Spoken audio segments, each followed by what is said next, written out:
Et puis, ce sera la réforme de ce qui est aujourd'hui le RSA pour aller vers un revenu d'activité en assurant un meilleur accompagnement et un meilleur équilibre des droits et devoirs. Au fond,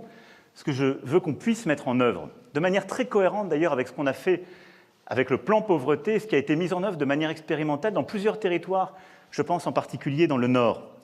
c'est de se dire que les bénéficiaires du RSA aujourd'hui ont en quelque sorte été les victimes de notre mauvaise organisation collective.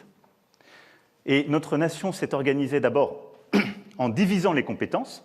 puisqu'on a dit on décentralise la compétence, en même temps la prestation elle est liquidée par les caisses d'allocation familiale, donc personne n'était vraiment en charge, et on a dit la solidarité de la nation c'est une prestation qu'on verse. Personne ne considère que sa dignité est reconnue et respectée avec une prestation. Et donc il faut un revenu de subsistance pour toute personne, mais il faut pouvoir mieux accompagner chacune et chacun, reconnaître sa dignité et lui demander une part de devoir pour toutes celles et ceux qui le peuvent, parce qu'il y a beaucoup aussi de situations qui sont empêchées, mais leur permettre justement de pouvoir prendre leur part. Et donc, il y aura dans cette réforme l'obligation de consacrer 15 à 20 heures par semaine pour une activité permettant d'aller vers l'insertion professionnelle, soit de formation en insertion, soit d'emploi, et d'être mieux accompagné, de dire qu'il n'y a pas simplement une prestation, mais aussi un accompagnement. Et au fond, ce que je souhaite faire avec cette réforme du RSA, c'est exactement ce que nous sommes en train de déployer depuis quelques semaines avec le contrat d'engagement jeune pour les 18-25 ans. Je n'ai pas voulu faire le RSA pour les 18-25 ans, et je l'assume totalement, parce que je considère que c'est en quelque sorte nous satisfaire d'une idée qu'on traiterait la pauvreté ou la précarité uniquement à travers des prestations monétaires. Oui, il faut un soutien monétaire, mais il faut en plus de ça reconnaître la dignité de chacun, demander une part d'effort pour toutes celles et ceux qui le peuvent et de devoir, et un accompagnement. C'est exactement ce qu'on a fait avec le contrat d'engagement jeune pour les 18-25 ans, que je veux pouvoir maintenant généraliser à tous ceux qui sont actuellement les bénéficiaires du RSA. L'objectif, c'est donc à travers l'ensemble de ces mesures, d'arriver au plein emploi.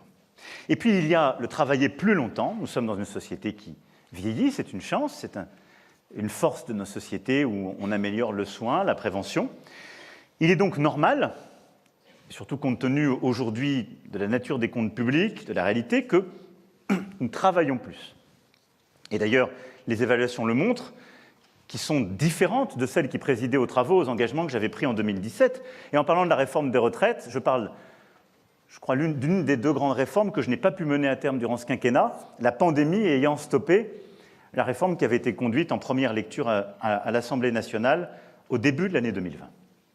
La réforme que je propose est différente de celle de 2017 parce que les conditions macroéconomiques ne sont pas les mêmes, parce que le pays continue à se transformer,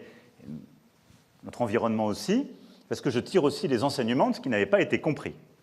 Et donc, à cet égard, la réforme que je souhaite mener, c'est d'augmenter l'âge légal progressivement, comme on l'a toujours fait d'ailleurs, avec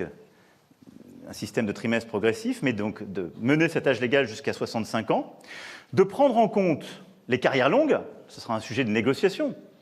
mais celles et ceux qui ont commencé à travailler très tôt, il faut le prendre en compte, de prendre en compte les questions d'invalidité et de pouvoir,